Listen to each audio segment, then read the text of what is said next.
ಆತ್ಮೀಯ ವಿದ್ಯಾರ್ಥಿಗಳೇ, ಜುಲೈ 5ರಂದು ಕೆಇದವರು ಒಂದು ಎಕ್ಸಾಮ್ ಮಾಡಿದ್ದಾರೆ. BWSSB ಅಂದ್ರೆ Bengaluru water supply and sewage board ಅಲ್ಲಿ ಎಇ ಹುದ್ದೆ ಒಂದು ಎಕ್ಸಾಮ್ ಕಂಡಕ್ಟ್ ಮಾಡಿದರೆ. ನಾನ್ ಎಚ್ ಕೆ ಭಾಗಕ್ಕೆ ಅದಕ್ಕೆ ಸಂಬಂಧಪಟ್ಟಂತ ಕ್ವಶನ್ಸ್ ತಗೊಂಡು ಬಂದಿನಿ. ಯಾವ್ದಂದ್ರೆ ಭಾರತದ ಸಂವಿಧಾನಕ್ಕೆ ಸಂಬಂಧಪಟ್ಟ ಓಕೆ, ಸಂವಿಧಾನದ ಒಂದಿಷ್ಟು ಪ್ರಶ್ನೆಗಳು ನೋಡೋಣ. Very very important questions. ಮುಂದಿನ ದಿನಗಳಲ್ಲಿ ತಾವು ಕೆಇ ಎಕ್ಸಾಮ್ ಬರೀತಾರಲ್ಲ, ಅಲ್ಲಿ ಬಹಳ ಅನುಕೂಲಕರ ಆಗುವಂತ ಪ್ರಶ್ನೆಗಳು. ಫಸ್ಟ್ ಕ್ವಶನ್ ಇದೆ ನೋಡಿ. ಹೇಳಿಕೆ ಒಂದಿದೆ, ಸ್ಟೇಟ್ಮೆಂಟ್ 1 ಇದೆ. ಭಾರತ ಸಂವಿಧಾನದ ವಿಧಿ 312ರ ಪ್ರಕಾರ ಭಾರತದ ಸಂಸತ್ತು ರಾಜ್ಯಸಭೆ ಮಂಡಿಸಿದ ಗೊತ್ತುವಳಿಯ ಆಧಾರದ ಮೇಲೆ ಹೊಸ ಅಖಿಲ ಭಾರತ ಸೇವೆಗಳನ್ನು ಸೃಜಿಸುವ ಅಥವಾ ಸೃಷ್ಟಿಸುವ ಅಧಿಕಾರವನ್ನು ಹೊಂದಿದೆ. ಸೊ ಹೇಳಿಕೆ ಒಂದು ಸರಿ ಇದೆಯೋ ತಪ್ಪಿದೆಯೋ ಅಂದ್ರೆ ಸರಿ ಇದೆ. It's A right statement. ನಿಮ್ಗೆ ಗೊತ್ತಿರಲಿ, ಆಲ್ ಇಂಡಿಯಾ ಸರ್ವಿಸಸ್ ಅಂತ ಕರಿತೀವಿ ನಾವು. ಯಾವುದಕ್ಕೆ? ಅಖಿಲ ಭಾರತ ಸೇವೆಗಳನ್ನ ಆಲ್ ಇಂಡಿಯಾ ಸರ್ವಿಸಸ್ ಅಂತ ಕರಿತೀವಿ. ಭಾರತದಲ್ಲಿ ಈಗ 3 ಇದಾವೆ. 3 ಅಖಿಲ ಭಾರತ ಸೇವೆಗಳಿದೆ. ಒಂದು IAS, Indian administrative service, IPS, Indian police service, IFOS, Indian forest service ಅಂತ ಬರುತ್ತೆ. ಇಂಡಿಯನ್ ಫಾರಿನ್ ಅಲ್ಲ, ಇಂಡಿಯನ್ ಫಾರೆಸ್ಟ್ ಸರ್ವಿಸ್. ಇವು 3 ಅಖಿಲ ಭಾರತ ಸೇವೆಗಳು. ಹೊಸದಾಗಿ ಅಖಿಲ ಭಾರತ ಸೇವೆಗಳನ್ನು ಸೃಷ್ಟಿಸೋದಾಗ್ಲಿ ಅಥವಾ ಇರೋದನ್ನು ತೆಗೆಯೋದಾಗ್ಲಿ ಏನೇ ಇರಲಿ, ಅದಕ್ಕೆ ಸಂಬಂಧಪಟ್ಟ ಹಾಗೆ ರಾಜ್ಯಸಭೆಗೆ ಹೆಚ್ಚಿನ ಅಧಿಕಾರ ಇರುತ್ತೆ. ಅದು 312ರ ವಿಧಿಯಲ್ಲಿ ಇದ್ರ ಬಗ್ಗೆ ಮಾತನಾಡಲಾಗಿದೆ. ಕ್ಲಿಯರ್ ಇದೆಯಾ? ಸೊ ನೀವು ಅದಕ್ಕೆ ನೋಡ್ರಿ, ರಾಜ್ಯಸಭೆ ಬಂದಾಗ ಈ ಅಖಿಲ ಭಾರತ ಸೇವೆಗಳಿಗೆ ಸಂಬಂಧಪಟ್ಟ ಹಾಗೆ ಹೆಚ್ಚಿನ ಅಧಿಕಾರ ಇದೆ, ನೆನ್ಪಿಟ್ಟುಕೊಳ್ಳಿ. ಸೆಕೆಂಡ್ ಸ್ಟೇಟ್ಮೆಂಟ್ ನೋಡೋಣ. ಹೇಳಿಕೆ 2 ನೋಡಿ. ಅಖಿಲ ಭಾರತ ಸೇವೆಗಳ ಕಾಯ್ದೆ 1951ರ ಪ್ರಕಾರ ಅಖಿಲ ಭಾರತ ಸೇವೆಗಳ ನೇಮಕಾತಿ ಮತ್ತು ಸದಸ್ಯರ ಸೇವಾ ನಿಯಮಗಳನ್ನ ರಚಿಸುವ ಅಧಿಕಾರವನ್ನ ರಾಜ್ಯ ಸರ್ಕಾರಗಳಿಗೆ ನೀಡಲಾಗಿದೆ. ತಪ್ಪು. ಸೆಕೆಂಡ್ ಸ್ಟೇಟ್ಮೆಂಟ್ ತಪ್ಪಿದೆ ನೋಡಿ. ಇದು ಕೇಂದ್ರ ಸರ್ಕಾರಕ್ಕೆ ನೀಡಲಾಗುತ್ತದೆ. ಕೇಂದ್ರ ಸರ್ಕಾರ. ನೀವು ನೋಡ್ರಿ, IAS IPS ಆಫೀಸರ್ ಇಲ್ಲ ನಮ್ಮ ರಾಜ್ಯದಲ್ಲಿ ಯಾವ ಮಂತ್ರಿಗಳಿಗೆ ಹೆದರಲ್ಲ, ಯಾವ MLA ಯಾವ ಮಂತ್ರಿಗೆ ಹೆದರಲ್ಲ. ಹೋಗಿ ನೀ ಏನ್ ಮಾಡ್ಬೋದು, ಬಹಳ ಟ್ರಾನ್ಸ್ಫರ್ ಮಾಡ್ತೀವಿ ಅಷ್ಟೇ ಅಂತ. ಯಾಕಂದ್ರೆ ಇವ್ರ ಕಂಟ್ರೋಲ್ ಪೂರ್ತಿ ಕೇಂದ್ರ ಸರ್ಕಾರದ ಹತ್ರ ಇರುತ್ತೆ. ಅವರ ಸೇವಾ ನಿಯಮಗಳು, ಅವರ ನೇಮಕಾತಿ ನೋಡಿ, ನೇಮಕಾತಿ ರಿಕ್ರೂಟ್ಮೆಂಟ್, IAS IPS ಎಲ್ಲ ಕೇಂದ್ರ ಸರ್ಕಾರದ ನೇಮಕಗೊಳ್ತಾರೋ. ಅವರ ಸೇವಾ ನಿಯಮಗಳಾಗ್ಲಿ ಅಥವಾ ಮತ್ತೊಂದು ಎಲ್ಲ ಕೇಂದ್ರ ಸರ್ಕಾರಕ್ಕೆ. They are responsible to the central government. State government ಬಹಳ ಟ್ರಾನ್ಸ್ಫರ್ ಮಾಡ್ತಾರೆ ಅಷ್ಟೇ, ಬಿಟ್ರೆ ಇವ್ರಿಗೆ ಹತ್ರ ಏನಿಲ್ಲ ಅಂತ ಗೊತ್ತಿದವ್ರಿ. ಹೀಗಾಗಿ ಅವ್ರು ಬಹಳ ತಮ್ಮದೇ ಕೆಲಸ ಮಾಡ್ತಾರೆ. ಅವರು ಬಹಳಷ್ಟು ಒತ್ತಡಕ್ಕೆ ಒಳಗಾಗಲ್ಲ. ಸೊ ಹೀಗಾಗಿ ಸೆಕೆಂಡ್ ಸ್ಟೇಟ್ಮೆಂಟ್ ತಪ್ಪಿದೆ. ಇಲ್ಲಿ ನೀವು ಯಾವ್ದಂತ ಆನ್ಸರ್ ಆಗ್ಬೇಕು? ಹೇಳಿಕೆ 1 ಸರಿಯಾಗಿದೆ, ಹೇಳಿಕೆ 2 ತಪ್ಪಾಗಿದೆ. ಕರೆಕ್ಟಾ? ಹೇಳಿಕೆ 1 ಸರಿಯಾಗಿದೆ, ಹೇಳಿಕೆ 2 ತಪ್ಪಾಗಿದೆ ಅಂತ ಅರ್ಥ. Second question. ಶೂನ್ಯ ವೇಳೆಗೆ ಸಂಬಂಧಿಸಿದಂತೆ ಈ ಕೆಳಗಿನವುಗಳಲ್ಲಿ ಯಾವ ಹೇಳಿಕೆ ಸರಿಯಾಗಿದೆ ಅಂತ ಪ್ರಶ್ನೆ ಇದೆ. ಓಕೆ, ಶೂನ್ಯ ವೇಳೆ ಅಂದ್ರೆ 0 ಅವರ್ ಅಂತ ಕರಿತೀವಿ ನಾವು. ಇದು ಆಗ್ಬೇಕು, ಶೂನ್ಯ ವೇಳೆ ಆಗ್ಬೇಕು. ಇದು ಫಸ್ಟ್ ಸ್ಟೇಟ್ಮೆಂಟ್ ಏನಿದೆ ನೋಡಿ. ಶೂನ್ಯ ವೇಳೆಯನ್ನ ಸಂಸತ್ತಿನ ಕಾರ್ಯವಿಧಾನದ ನಿಯಮಗಳಲ್ಲಿ ಉಲ್ಲೇಖಿಸಲಾಗಿದೆ. ನೋ, ಸಂಸತ್ತಿನಲ್ಲೂ ಇಲ್ಲ, ಯಾವ ನಿಯಮಗಳಲ್ಲೂ ಇಲ್ಲ, ಯಾವ ಸಂವಿಧಾನದಲ್ಲೂ ಇಲ್ಲ, ಏನಿಲ್ಲ. ಶೂನ್ಯ ವೇಳೆ ಅನ್ನೋದು ನಿಮ್ಗೆ ಗೊತ್ತಿರಲಿ, ಭಾರತದ ಆವಿಷ್ಕಾರ.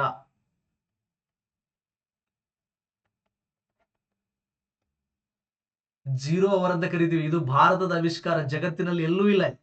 ನೀವು ಭೂತಾನ್ ಹೋರಿ, ಪಾಕಿಸ್ತಾನ ಹೋರಿ, ಬಾಂಗ್ಲಾದೇಶ ಹೋರಿ, ಅಮೆರಿಕ ಹೋರಿ, ಜರ್ಮನಿ, ಸುಡುಗಾಡಿ ಎಲ್ಲಾ ದೇಶಕ್ಕೆ ಹೋರಿ, ಅಲ್ಲಿ 0 ಅವರ್ ಅಂತ ಕೇಳಿದ್ರ ವಾಟ್ ಈಸ್ ದ್ಯಾಟ್ ಅಂತಾರೆ. ಹಂಗಂದ್ರೆ ಏನಂತ ಕೇಳ್ತಾರ ಅವ್ರು. ಶೂನ್ಯ ವೇಳೆ ಅಂದ್ರೆ ಏನು ಗೊತ್ತಿಲ್ಲ ಅವ್ರಿಗೆ. ಯಾಕಂದ್ರೆ ನಮ್ಮ ಭಾರತದ ಸಂಸತ್ತಿನಲ್ಲಿ ಮಾತ್ರ ಇದೆ. ಹಂಗಂತೇಳಿ ಸಂಸತ್ತಿನ ಕಾರ್ಯವಿಧಾನದಲ್ಲಿ, ಸಂವಿಧಾನದಲ್ಲಿ ಎಲ್ಲೂ ಇದ್ರ ಬಗ್ಗೆ ಮೆನ್ಷನ್ ಮಾಡಿಲ್ಲ. ಸುಮ್ಮನೆ ಇದು ಸಾಂಪ್ರದಾಯಿಕವಾಗಿ ಕನ್ವೆನ್ಷನಲಿ ಬಂದಿದೆ.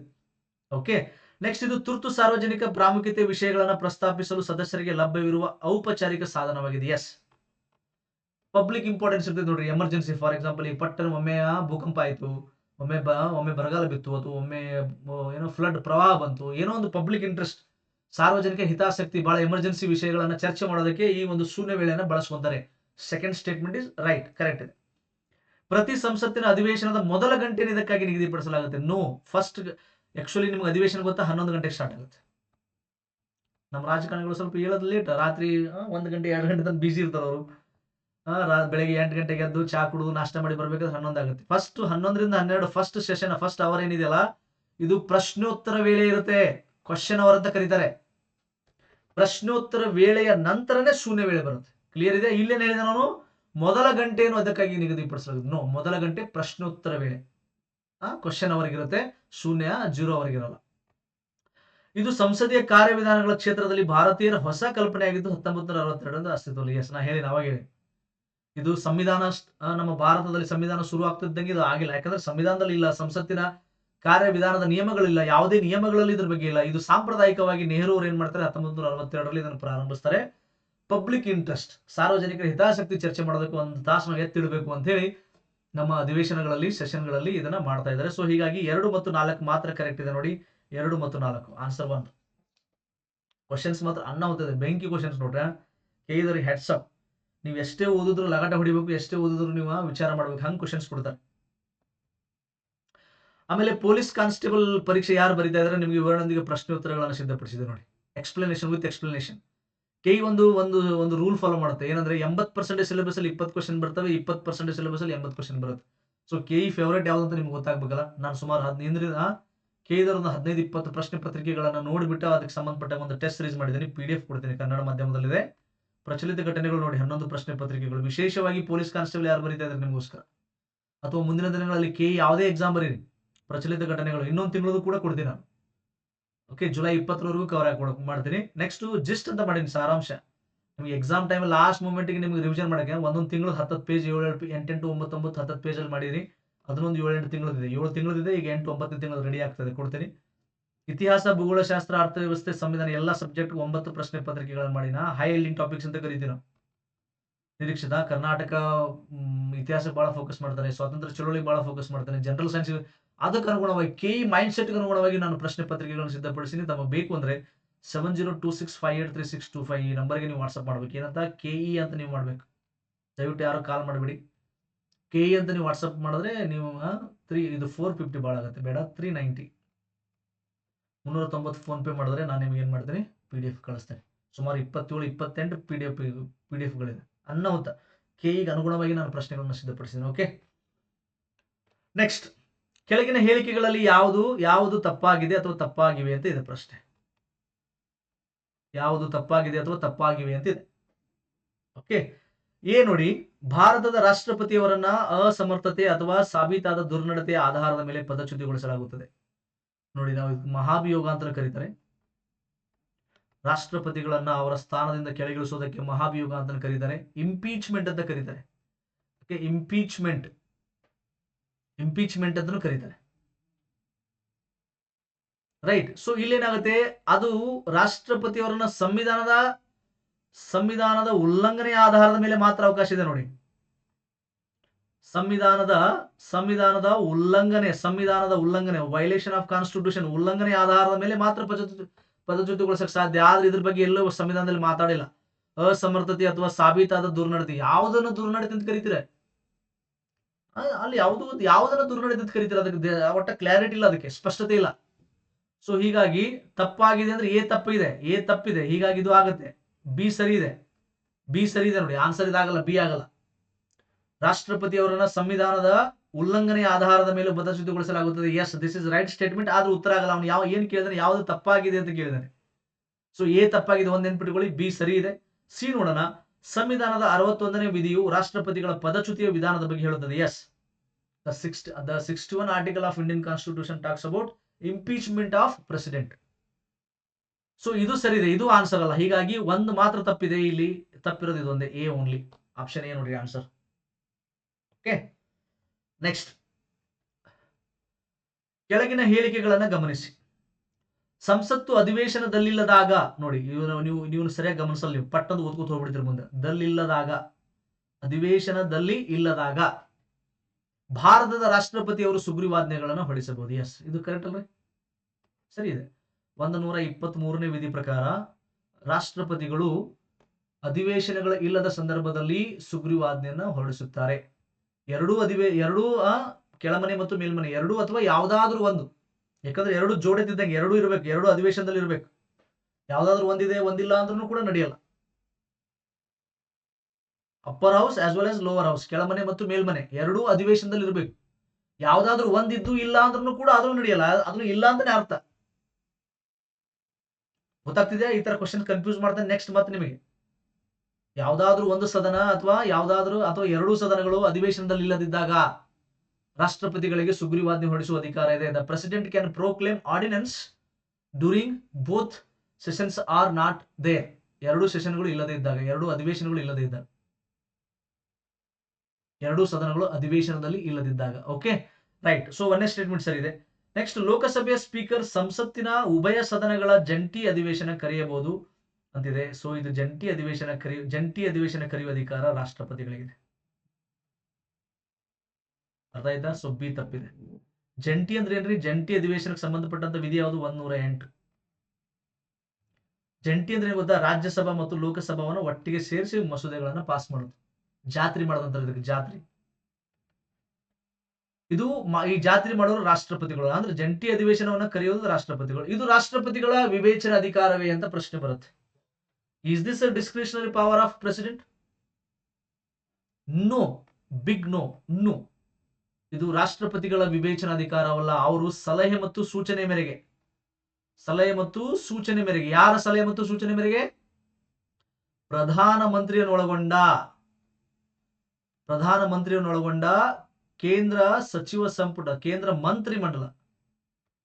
ಮಂತ್ರಿಮಂಡಲದ ಸಲಹೆ ಮತ್ತು ಸೂಚನೆ ಮೇರೆಗೆ, with the aid and advice given by the council of ministers headed by prime minister, the president will act upon.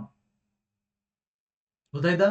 ಪ್ರಧಾನಮಂತ್ರಿಯನ್ನೊಳಗೊಂಡ ಮಂತ್ರಿಮಂಡಲದ ಸಲಹೆ ಮತ್ತು ಸೂಚನೆ ಮೇರೆಗೆ ರಾಷ್ಟ್ರಪತಿಗಳು ಕೆಲಸ ಮಾಡ್ತಾರೆ. ಅವರಿಗೆ ವಿವೇಚನಾಧಿಕಾರ ತುಂಬಾ ಕಮ್ಮಿ ಇದೆ.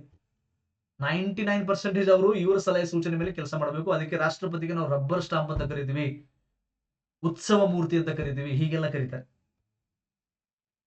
ಇಲ್ಲಿ ಲೋಕಸಭಾ ಸ್ಪೀಕರ್ ಸಂಸತ್ತಿನ ಉಭಯ ಸದನಗಳ ಜಂಟಿ ಅಧಿವೇಶನ ಕರೆಯಲ್ಲ. ಜಂಟಿ ಅಧಿವೇಶನ ಕರೆಯೋದು ರಾಷ್ಟ್ರಪತಿಗಳು. ಆದರೆ ಈ ಜಂಟಿ ಅಧಿವೇಶನದ ಅಧ್ಯಕ್ಷತೆ ಯಾರು ವಹಿಸ್ಕೋತಾರೆ ಅಂದ್ರೆ ಸ್ಪೀಕರ್, ಲೋಕಸಭಾ ಸ್ಪೀಕರ್. ಗೊತ್ತಾಯ್ತಾ?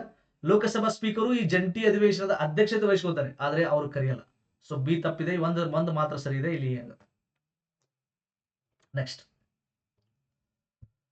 ಅಮೆರಿಕದ ರಾಷ್ಟ್ರಾಧ್ಯಕ್ಷರೊಂದಿಗೆ ನಮ್ಮ ಸಂವಿಧಾನದ ಯಾವುದಾದರೂ ಹುದ್ದೆಯನ್ನ ಹೋಲಿಸಬಹುದಾದರೆ ಅದು ಪ್ರಧಾನಮಂತ್ರಿಯೇ ಹೊರತು ಒಕ್ಕೂಟದ ರಾಷ್ಟ್ರಪತಿಯಲ್ಲ. ಈ ಹೇಳಿಕೆಯನ್ನು ನೀಡಿದವರು ಅಂತಿದೆ. ನೋಡೋಣ, ಗೆಸ್ ಮಾಡ್ರಿ answer. Babu Rajendra Prasad, K M. Munshi, doctor B R Ambedkar, Jawaharlal Nehru. Guess ಮಾಡಿರಿ. Doctor B R Ambedkar. ನೋಡ್ರಿ, ನಿಮ್ಗೆ ನಾಳೆ ಆನ್ಸರ್ ಗೊತ್ತಿಲ್ಲ ಅಂದ್ರೂ ಕೂಡ ಅಂಬೇಡ್ಕರ್ ಇದ್ರೆ ಹಾಕ್ರಿ. ಯಾಕಂದ್ರೆ ಸಂವಿಧಾನದಲ್ಲಿ ಅಂಬೇಡ್ಕರ್ ಬಗ್ಗೆ ಒಂದು ಕ್ವಶನ್ ಕೇಳೋಗತ್ತಿರುತ್ತೆ ಈ ಕ್ವಶನ್ ಪೇಪರ್ ತೆಗಿಯೋರಿಗೆ. ಇತಿಹಾಸದಲ್ಲಿ ನೋಡ್ರಿ, ಸ್ವಾತಂತ್ರ್ಯ ಚಳುವಳಿ ಅಂತ ಬಂದಾಗ ಅಲ್ಲಿ ಗಾಂಧಿ ಬಗ್ಗೆ ಕ್ವಶನ್ ತೆಗಿಬೇಕಂತಿದೆ. ಯಾಕಂದ್ರೆ ಗಾಂಧಿ ಯುಗ ಒಬ್ಬ ವ್ಯಕ್ತಿ ಹೆಸರಿಂದನೇ ಗುರುತಿಸಿದರೆ. ಒಂದು ಯುಗನೇ 1917ರಿಂದ 1915 ಅಂತ ತಗೊಳ್ಳೋಣ. ಗಾಂಧೀಜಿ ಭಾರತಕ್ಕೆ ಎಂಟ್ರಿ ಕೊಟ್ಟ, ಅಲ್ಲಿಂದ ಹೋರಾಟ ಶುರು ಮಾಡ್ತಾರೆ. 47ರವರೆಗೂ ಅದನ್ನ ನಾವು ಗಾಂಧಿ ಯುಗ ಅಂತ ಕರಿತೀವಿ, ಗಾಂಧಿ ಎರಾ ಅಂತ ಕರಿತೀವಿ. ಸೊ ಭಾರತದಲ್ಲಿ ಗಾಂಧಿ ಇಲ್ಲದೆ ಸ್ವತಂತ್ರ ಚಳುವಳಿ ಇಲ್ಲ, ಭಾರತದಲ್ಲಿ ಡಾಕ್ಟರ್ ಬಿ ಆರ್ ಅಂಬೇಡ್ಕರ್ ಇಲ್ಲದೆ ಸಂವಿಧಾನ ಇಲ್ಲ. ಸೊ ಆತರ ನೀವು ಸುಮ್ಮನೆ ನಿಮ್ಗೆ ಆನ್ಸರ್ ಗೊತ್ತಿಲ್ಲ ಅಂದಾಗ ಸರ್ ನೀವು ಈ ತರ ಗೆಸ್ ಮಾಡ್ಬೋದು. ನೀವು ಮಾಡ್ತಿರೋ ಬಿಡ್ತೀರಿ, ನಿಮಗೆ ಬಿಟ್ಟಿದ್ದು. But maximum Ambedkar answer key answer ಇದ್ರೆ ಇರುತ್ತೆ, ಆನ್ಸರ್ ಅದೇ ಇರುತ್ತೆ. ಯಾಕಂದ್ರೆ ನಾ ಬಹಳ ಹಳೆ ಪ್ರಶ್ನೆ ಪತ್ರಿಕೆಗಳು ನೋಡಿರಲ್ಲ. ಇಲ್ಲಿ ಕೊಟ್ಟಿರೋ 4 ಜನರಲ್ಲಿ ಸಂವಿಧಾನಕ್ಕೆ ಸಂಬಂಧಪಟ್ಟಂತ ಅತ್ಯಂತ ದೊಡ್ಡ ವ್ಯಕ್ತಿ ಯಾರು? Doctor B R Ambedkar. Drafting committee chairman, ಕರಡು ಸಮಿತಿ ಅಧ್ಯಕ್ಷರು. ಓಕೆ, ಸೊ ಗೆಸ್ ಮಾಡೋದು ಬೇಡ, ನನ್ನ ಪ್ರಕಾರ ಗೆಸ್ ಮಾಡೋದು ಬೇಡ. ಅದು ಲಾಸ್ಟ್ಗೆ ಅದ, ಮಿಕ್ಕಿದಕ್ಕೆ ಹಾಕ್ರಿ ಅಷ್ಟೇ. ಆದ್ರೆ ಎಲ್ಲ ಓದಿರ್ಬೇಕು, ತಿಳ್ಕೊಂಡಿರ್ಬೇಕು. ನೆಕ್ಸ್ಟ್ ಕ್ವಶನ್, ಕೆಳಗಿನ ಹೇಳಿಕೆಗಳನ್ನ ಪರಿಗಣಿಸಿ ಅಂತಿದೆ. ಭಾರತದ ಸಂಸತ್ತಿಗೆ ಸಂಬಂಧಪಟ್ಟಂಗೆ ಪ್ರಶ್ನೆ ಇದೆ ನೋಡಿ. ಸಂಸತ್ತು, ಪಾರ್ಲಿಮೆಂಟ್ ಅಂತ ಕರಿತೀವಿ ನಾವು. ಪಾರ್ಲಿಮೆಂಟ್ ಅಲ್ಲದು, ಪಾರ್ಲಿಮೆಂಟ್. ನೋಡಿ, ಭಾರತ ಸಂವಿಧಾನದ 9ನೇ ಅನುಸೂಚಿಯಲ್ಲಿ ನಿರ್ದಿಷ್ಟ ಕಾನೂನುಗಳನ್ನು ಸೇರಿಸಬಹುದು ಅಂತಿದೆ. ಇದು ಕೊಟ್ಟಿರೋ ಸ್ಟೇಟ್ಮೆಂಟ್ ಸರಿನಾ ಅಂದ್ರೆ ಸರಿ ಇದೆ. ನೋಡಿ, 9ನೇ ಅನುಸೂಚಿ ಬಗ್ಗೆ ಗೊತ್ತಾ ನಿಮಗೆ? 9th ಶೆಡ್ಯೂಲ್ ಅಂತ ಕರೀತಾರೆ 9ನೇ ಅನುಸೂಚಿ. ನಮ್ಮ ಮೂಲ ಸಂವಿಧಾನದಲ್ಲಿ 8 ಅನುಸೂಚಿಗಳಿದ್ದು ಗೊತ್ತಾ? ಈ 9ನೇ ಅನುಸೂಚಿಯನ್ನ 1951ರಲ್ಲಿ 1ನೇ ತಿದ್ದುಪಡಿ, ಸಂವಿಧಾನಕ್ಕೆ 1ನೇ ತಿದ್ದುಪಡಿ ಮುಖಾಂತರ 9ನೇ ಅನುಸೂಚಿಯನ್ನು ಸೇರಿಸ್ತಾರೆ. 9ನೇ ಅನುಸೂಚಿಗಳಲ್ಲಿ ಏನಿದೆ? ವಿಶೇಷವಾಗಿ ಭೂ ಸುಧಾರಣೆಗೆ ಸಂಬಂಧಪಟ್ಟಂತ ಕಾನೂನುಗಳಿದೆ. ಓಕೆ, ಮತ್ತೆ ಬಹಳಷ್ಟು ವಿಷಯಗಳಿದೆ. ಇತ್ತೀಚೆಗೆ ಕರ್ನಾಟಕದಲ್ಲಿ ನೋಡಿದ್ರ, ಈಗ ಕರ್ನಾಟಕದಲ್ಲಿ 50% ಮೀಸಲಾತಿಯನ್ನು 56ಕ್ಕೆ ಏರಿಕೆ ಮಾಡುತ್ತೆ ನಮ್ಮ ರಾಜ್ಯ ಸರ್ಕಾರ. ಮಾಡಿದ ಮೇಲೆ ಇದು ಹೈಕೋರ್ಟ್ ಅಲ್ಲಿ ಏನಾಯ್ತು? ಸ್ಟ್ರಕ್ ಆಗಿಬಿಡುತ್ತೆ. ಹೈಕೋರ್ಟ್ ಏನ್ ಮಾಡ್ತಿದ್ದು? ಮುಂದಕ್ಕೆ ಬಿಡ್ತಾ ಇಲ್ಲ, ಇದಕ್ಕೆ ಮಾನ್ಯತೆ ಕೊಡ್ತಾ ಇಲ್ಲ. ಸೊ ಅದಕ್ಕೆ ನಮ್ಮ ರಾಜ್ಯ ಸರ್ಕಾರ ನರೇಂದ್ರ ಮೋದಿ ಅವರು ಒತ್ತಡ ಹಾಕಿದ್ರು, ಕೇಂದ್ರ ಸರ್ಕಾರ ಒತ್ತಡ ಹಾಕಿದ್ರು. ಏನಂದ್ರೆ ಈ ಕಾನೂನನ್ನ 56% ಮೀಸಲಾತಿ ಕಾನೂನನ್ನ 9th ಶೆಡ್ಯೂಲ್ ಸೇರಿಸ್ರಿ, 9ನೇ ಅನುಸೂಚಿಗೆ ಸೇರಿಸ್ಬಿಡ್ರಿ. ಅಂದ್ರೆ 9ನೇ ಅನುಸೂಚಿಯಲ್ಲಿ ಸೇರಿದ್ರೆ ಅದಕ್ಕೆ ನ್ಯಾಯಿಕ ವಿಮರ್ಶೆಯಿಂದ ಮುಕ್ತಿ ಸಿಗುತ್ತೆ. There is no judicial review. 9ನೇ ಅನುಸೂಚಿಯಲ್ಲಿ ಇರುವಂತ ಕಾಯ್ದೆ ಕಾನೂನುಗಳಿಗೆ ನ್ಯಾಯಿಕ ವಿಮರ್ಶೆ ಇಲ್ಲ ಅಂತ ನಾವು ಅನ್ಕೊಂಡಿವಿ ಅಷ್ಟೇ. ನಮ್ಮ ಸಿದ್ದರಾಮಯ್ಯವರು ಅನ್ಕೊಂಡಿದ್ರು, ಬಟ್ ಇದೆ. ಸೆಕೆಂಡ್ ಸ್ಟೇಟ್ಮೆಂಟ್ ಬರ್ತೀನಿ ನಿಮಗೆ. ಓಕೆ, ಗೊತ್ತಾಯ್ತಾ? ಒಂದೇದು. ಎರಡನೇದು ನೋಡಿ, 9ನೇ ಅನುಸೂಚಿಯಲ್ಲಿ ಸೇರಿಸಿದ ಕಾನೂನುಗಳನ್ನ ಭಾರತದ ಯಾವುದೇ ನ್ಯಾಯಾಲಯಗಳಲ್ಲಿ ಪರಿಶೀಲನೆ ಮತ್ತು ತೀರ್ಮಾನ ನೀಡುವಂತಿಲ್ಲ ಅಂತಿದೆ. ಅಂದ್ರೆ ನ್ಯಾಯಿಕ ವಿಮರ್ಶೆ ಮಾಡಂಗಿಲ್ಲ ಅಂತಿದೆ. ತಪ್ಪಿದು. ನ್ಯಾಯಿಕ ವಿಮರ್ಶೆಗೆ ಒಳಪಡುತ್ತೆ. 2007ರಿಂದ 2007ರಲ್ಲಿ IR ಕೊಯ್ಲೋ ಕೇಸ್ ಬರುತ್ತೆ. IR Coelho versus state of Tamil Nadu. ನೆನ್ಪಿಟ್ಕೋರಿ, 2007ರಲ್ಲಿ IR ಕೊಯ್ಲೋ ಪ್ರಕರಣ ಬರುತ್ತೆ. ಈ ಪ್ರಕರಣದಲ್ಲಿ ಸುಪ್ರೀಂ ಕೋರ್ಟ್ ಅಭಿಪ್ರಾಯ ವ್ಯಕ್ತಪಡಿಸಿದೆ. ಏನಂತ? 9ನೇ ಅನುಸೂಚಿಯಲ್ಲಿರುವ ಕಾಯ್ದೆ ಕಾನೂನುಗಳು ಕೂಡ ನ್ಯಾಯಿಕ ವಿಮರ್ಶೆಗೆ ಒಳಪಡಲಿವೆ. The 9th schedule subjects will come under the judicial review. ಎಲ್ಲಿಂದ? 2007 ಆನ್ವರ್ಡ್ಸ್. 2007ರವರೆಗೂ ನ್ಯಾಯಿಕ ವಿಮರ್ಶೆಯಿಂದ ಹೊರಗಿತ್ತು, ಅದರ ಪರದೆ ಹೊರಗಿತ್ತು. ಆದ್ರೆ 2007ರ IR ಕೊಯ್ಲೋ ಕೇಸಿಂದ ಈ ಕಡೆ 9ನೇ ಅನುಸೂಚಿಯಲ್ಲಿರುವಂತದ್ದಕ್ಕೂ ಕೂಡ ನ್ಯಾಯಿಕ ವಿಮರ್ಶೆ ಒಳಪಡುತ್ತದೆ. ಸೊ ಈ ಸಿದ್ದರಾಮಯ್ಯನವರು ಬಹಳ ಕಷ್ಟಪಟ್ಟರು ಇದನ್ನ, ಈ ಕಾನೂನನ್ನ ಅವಾಗೆ ಒಂದು ವಿಡಿಯೋ ಮಾಡಿ, ನಾನು ಇದೇ ಯೂಟ್ಯೂಬ್ ಚಾನಲ್ ಒಂದು ವಿಡಿಯೋ ಮಾಡಿ ಹಾಕಿ ನಾವೇ.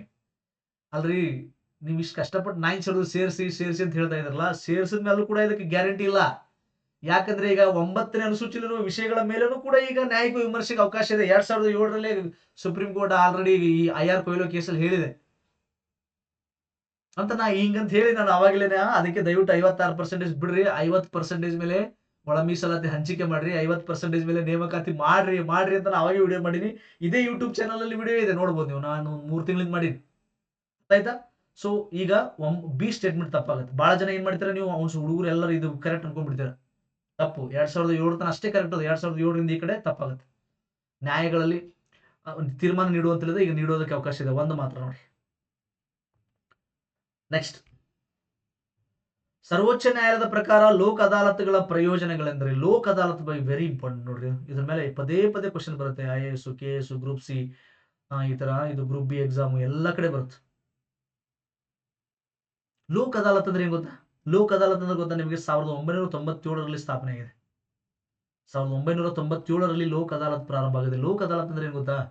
ಸುಪ್ರೀಂ ಕೋರ್ಟ್ ಇದನ್ನ ಸ್ಟಾರ್ಟ್ ಮಾಡಿದೆ. ಸುಪ್ರೀಂ ಕೋರ್ಟ್ನ ಮಾನ್ಯತೆಯೊಂದಿಗೆ ಲೋಕ್ ಅದಾಲತ್ ಪ್ರಾರಂಭವಾಗಿದೆ. ಓಕೆ, ನಮ್ಮ ದೇಶದಲ್ಲಿ ನ್ಯಾಷನಲ್ ಲೀಗಲ್ ಸರ್ವಿಸ್ ಅಥಾರಿಟಿ ಇದೆ. ನಮ್ಮ ದೇಶದಲ್ಲಿ ಒಂದು ಸಂಸ್ಥೆ ಇದೆ, ನ್ಯಾಷನಲ್ ಲೀಗಲ್ ಸರ್ವಿಸ್ ಅಥಾರಿಟಿ ಅಂತಿದೆ. ಸೊ ಇವ್ರು ಏನ್ ಮಾಡ್ತಾರೆ, ಅವಾಗ ಲೋಕ್ ಅದಾಲತ್ಗಳನ್ನ ನಡೆಸ್ತಾರೆ. ಅದು ಸುಪ್ರೀಂ ಕೋರ್ಟಿನ ಮಾನ್ಯತೆಯೊಂದಿಗೆ. ಯಾಕೆ ಅಂದ್ರೆ ಸಿಕ್ಕಾಪಟ್ಟೆ ಕೇಸುಗಳು ಪೆಂಡಿಂಗ್ ಬಿದ್ದಾವೆ ನಮ್ಮ ದೇಶದಲ್ಲಿ, ಜಿಲ್ಲಾ ನ್ಯಾಯಾಲಯ, ಹೈಕೋರ್ಟ್ ಎಲ್ಲ ಕಡೆ. ಅವುಗಳನ್ನ ಪಟಪಟ ಮುಗಿಸೋದಕ್ಕೆ, ಆ ಕೇಸ್ಗಳನ್ನು ಕ್ಲೋಸ್ ಮಾಡೋದಕ್ಕೆ, ಅಥವಾ ಕೇಸ್ಗಳಲ್ಲಿ ಪಟಪಟ ತೀರ್ಪುಗಳನ್ನು ಕೊಡೋದಕ್ಕೆ ಅವಾಗ ಲೋಕ್ ಅದಾಲತ್ಗಳನ್ನ ಮಾಡ್ತಾರೆ. ಅರ್ಥ ಆಯ್ತಾ? ಒಮ್ಮೆ ಬೆಂಗಳೂರಲ್ಲಿ ಮಾಡ್ತಾರೆ, ಡೆಲ್ಲಿಯಲ್ಲಿ ಮಾಡ್ತಾರೆ. ಈಗ ಉದ್ಯೋಗ ಮೇಳ ಅಂತ ಮಾಡಲ್ರಿ, ಉದ್ಯೋಗ ಮೇಳ ಮಾಡಿ ಒಂದಿಷ್ಟು ಮಂದಿ ಉದ್ಯೋಗ ತೊಗೊಳ್ಳೋದು ಹಾಗೆ. ಸೊ ಕೋರ್ಟ್ಗಳಿಗೆ ಬಹಳಷ್ಟು ವರ್ಕ್ ಲೋಡ್ ಇದೆ. ಕೆಲವೊಂದು ಕೇಸ್ಗಳು, ವಿಶೇಷವಾಗಿ ಸಿವಿಲ್ ಕೇಸ್ಗಳ, ಲೋಕ್ ಅದಾಲತ್ ಬಂದ್ರೆ ಕ್ರಿಮಿನಲ್ ಅಲ್ಲ, ಇದನ್ನ ನೆನ್ಪಿಟ್ಕೊಳ್ಳಿ.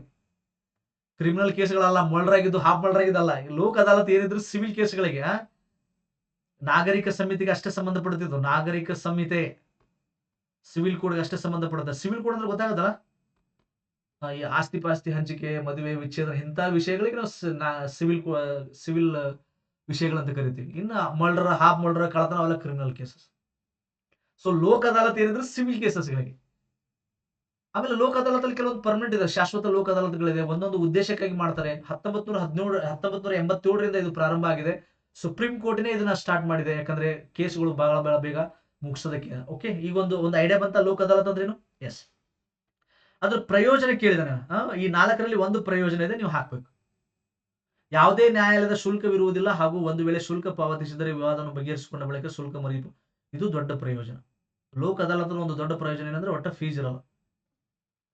ಕಾರ್ಯವಿಧಾನದಲ್ಲಿ ನಮ್ಮತೆ ಅಂದ್ರೆ ಫ್ಲೆಕ್ಸಿಬಿಲಿಟಿ, ನಮ್ಯತೆ ಮತ್ತು ಕಡಿಮೆ ನ್ಯಾಯಿಕ ಶುಲ್ಕ ಆತರ ಏನಿಲ್ಲ.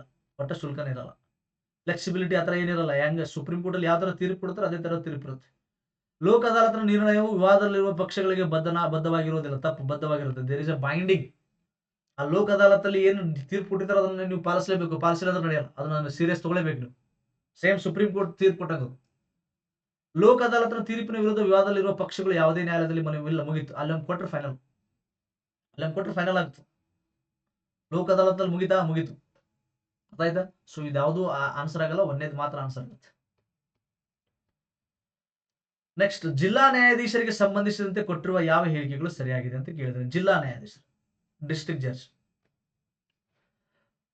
ನೋಡಿ, ಜಿಲ್ಲೆಯ ಅತ್ಯುನ್ನತ ನ್ಯಾಯಿಕ ಪ್ರಾಧಿಕಾರಿ. ಹೌದು, ನ್ಯಾಯಿಕ ಪ್ರಾಧಿಕಾರಿ, ನ್ಯಾಯಕ್ಕೆ ಸಂಬಂಧಪಟ್ಟಂತ ಅತ್ಯಂತ ದೊಡ್ಡ ವ್ಯಕ್ತಿ ಇವರೇ. ಎಸ್, ಎಲ್ಲಿ? ಜಿಲ್ಲೆಯಲ್ಲಿ ಅವನು ಅಥವಾ ಅವಳು ಸಿವಿಲ್ ಮೊಕದ್ದಮೆಗಳನ್ನ ವಿಚಾರಣೆ ನಡೆಸುವಾಗ ಅವರನ್ನ ಜಿಲ್ಲಾ ನ್ಯಾಯಾಧೀಶ ಅಂತಾರೆ. ಸಿವಿಲ್ ಕೇಸ್ ಅಂದ್ರೆ ಏನಿಲ್ಲ ಈಗ.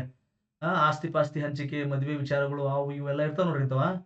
ಸಿವಿಲ್ ಕೇಸ್ ಅಂತಾರೆ. ಅವಕ್ಕೆಲ್ಲ ಜಿಲ್ಲಾ ಅಂತ ಕೇಸ್ಗಳು ಅಂತ ಕೇಸ್ಗಳಿಗೆ ಜಡ್ಜ್ ಆಗಿ ಕುಂತಾಗ ಅವ್ರಿಗೆ ಜಿಲ್ಲಾ ನ್ಯಾಯಾಧೀಶ ಅಂತ ಕರೀತಾರೆ. ಸರಿ ಇದೆ, ಇದು ಸರಿ ಇದೆ. ಕ್ರಿಮಿನಲ್ ಪ್ರಕರಣ, ಮರ್ಡರ್, ಹಾಫ್ ಮರ್ಡರ್, ಕಳ್ಳತನ ಇವೆಲ್ಲ ಕ್ರಿಮಿನಲ್ ಪ್ರಕರಣಗಳನ್ನು ವಿಚಾರಣೆ ನಡೆಸುವಾಗ ಅವರನ್ನ ಸೆಷನ್ಸ್ ನ್ಯಾಯಾಧೀಶರು ಎನ್ನುತ್ತಾರೆ. Yes, this is also right. ನೋಡಿ, ಈಗ ನಾನೇ ತಗೋರಿ, ನಾನು ಸಿವಿಲ್ ಕೇಸ್ಗಳನ್ನು ಹ್ಯಾಂಡಲ್ ಮಾಡಾಗ ನನಗೆ ಜಿಲ್ಲಾ ನ್ಯಾಯಾಧೀಶ ಅಂತ ಕರೀತಾರೆ.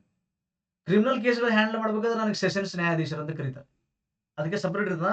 ಜಿಲ್ಲಾ ನ್ಯಾಯಾಲಯ ಬೇರೆ ಇರ್ತೈತಿ, ಸೆಷನ್ಸ್ ಕೋರ್ಟ್ ಬೇರೆ ಇರ್ತದೆ. ಅಲ್ಲೇ ಇರ್ತಾವ, ಪಕ್ಕ ಬೇರೆ ಬೇರೆ ಇರ್ತಾವ.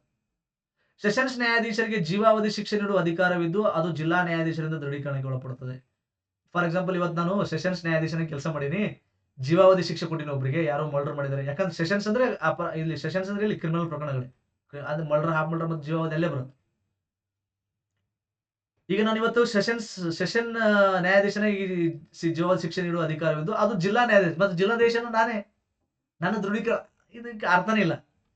ಸೊ ನಾನು ಸೆಷನ್ಸ್ ನ್ಯಾಯಾಧೀಶರಾಗಿ ಜೀವಾವಧಿ ಶಿಕ್ಷೆ ನೀಡುವ ಅಧಿಕಾರವಿದ್ದು ನಾನು ಅವಾಗ ಏನ್ ಮಾಡಬೇಕು, ಹೈಕೋರ್ಟ್ ಅಂತ ದೃಢೀಕರಣಕ್ಕೆ ಒಳಪಡುತ್ತೆ. ಹೈಕೋರ್ಟ್ ಇಂದ ಕನ್ಫರ್ಮೇಶನ್ ದೃಢೀಕರಣ ಮಾಡ್ಕೊಂಡೆ ಮುಂದುವರಿಬೇಕು. ನಾನು ಸೆಷನ್ಸ್ ನ್ಯಾಯಾಧೀಶನಾಗಿ ತೀರ್ಪು ಕೊಟ್ಟಿದ್ದೀನಿ ಜೀವಾವಧಿ, ಅದು ಅಲ್ಲಿಗೆ ಮುಗಿಯಲ್ಲ. ಮುಂದೆ ಹೈಕೋರ್ಟ್ ಇಂದ ದೃಢೀಕರಣ ಬೇಕು, ಅದಕ್ಕೆ ಎಸ್ ಅಂತ ಕೊಡ್ಬೇಕು. ಎಸ್, ಗೋ ಹೆಡ್ ಅಂತ ಬಂದಾಗ ಅದು ಜೀವಾವಧಿ ಶಿಕ್ಷೆ ಕಂಟಿನ್ಯೂ ಆಗುತ್ತೆ. ಸೊ ಕೊಟ್ಟಿರುವ ಆನ್ಸರ್ ಡಿ ತಪ್ಪಿದೆ, ಎ ಬಿ ಸಿ ಕರೆಕ್ಟ್ ಇದೆ ನೋಡಿ. ಎಸ್, ಎಲ್ಲಿದೆ ಆನ್ಸರ್? ಅದು ಎ ಬಿ ಸಿ ಇಲ್ಲಿದೆ ನೋಡಿ. ವೆರಿ ಇಂಟ್ರೆಸ್ಟಿಂಗ್ ಅಲ್ರಿ, ಕ್ವಶನ್ಸ್ ಅನ್ನ ಹೋಗ್ತಾ ಇದಾವ. ಸೆಷನ್ಸ್ ನ್ಯಾಯಾಧೀಶರಿಗೆ ಜೀವಾವಧಿ ಶಿಕ್ಷೆ ಅಥವಾ ಮರಣದಂಡನೆ ನೀಡುವ ಅಧಿಕಾರವಿರುತ್ತದೆ. ಮರಣದಂಡನೆ ಅಧಿಕಾರ ಇರುತ್ತೆ, ಆದರೆ ಅವರು ನೀಡುವ ಮರಣದಂಡನೆ ಶಿಕ್ಷೆಯು ಹೈಕೋರ್ಟ್ ನಿಂದ ದೃಢೀಕರಣಗೊಳ್ಳಬೇಕೆ ಹೊರತು ಜಿಲ್ಲಾ ನ್ಯಾಯಾಧೀಶರಿಂದಲ್ಲ. ಯಾಕಂದ್ರೆ ಜಿಲ್ಲಾ ನ್ಯಾಯಾಧೀಶರು ಮತ್ತು ಸೆಷನ್ಸ್ ನ್ಯಾಯಾಧೀಶರು ಇಬ್ಬರು ಒಬ್ಬರೇ ವ್ಯಕ್ತಿಯಾಗಿರುತ್ತಾರೆ. ಕ್ಲಿಯರ್ ಇದೆ? ಹೋಪ್ ಅರ್ಥ ಆಗಿದೆ ಅಂತ ಭಾವಿಸ್ತೀನಿ. ನನ್ನ ಟೆಸ್ಟ್ ಸೀರೀಸ್ ತಗೊಳ್ಳಿ, 7026583625. ಇದಕ್ಕೆ KEA ಅಂತ ನೀವು ಟೈಪ್ ಮಾಡಿ, KEA ಕಳಿಸ್ತೀನಿ ಕ್ವಶನ್ಸ್. 390 ನೀವು ಫೋನ್ ಪೇ ಮಾಡ್ಬೇಕಾ? ಅನ್ನವತ್ತು ಕ್ವಶನ್ಸ್ ಇದೆ. ಮುಂದೆ ನೀವು ಯಾವುದೇ KE ಎಕ್ಸಾಮ್ ಬರೀರಿ, ಎಲ್ಲದಕ್ಕೂ ಯೂಸ್ಫುಲ್ ಆಗುತ್ತೆ. ಕರೆಂಟ್ ಅಫೇರ್ಸ್ ಕೂಡ ಕೊಟ್ಟಿದ್ದೀನಿ, ಜಸ್ಟ್ ಸಾರಾಂಶ ಕೂಡ ಮಾಡಿದ್ದೀನಿ. ಬಹಳಷ್ಟು 27-28 PDF ಇದೆ. All right, thank you so much, ಧನ್ಯವಾದಗಳು. ಯಾರು ಇನ್ನೂ ನನ್ನ ಚಾನಲ್ ಸಬ್ಸ್ಕ್ರೈಬ್ ಮಾಡಲಿ, ಸಬ್ಸ್ಕ್ರೈಬ್ ಮಾಡ್ಕೊಳ್ಳಿ, ನಿಮ್ಮ ಸ್ನೇಹಿತರಿಗೂ ಶೇರ್ ಮಾಡಿ. ಥ್ಯಾಂಕ್ ಯು, ಧನ್ಯವಾದಗಳು. ಮತ್ತೆ ಮುಂದಿನ ವಿಡಿಯೋದಲ್ಲಿ ಭೇಟಿಯಾಗೋಣ.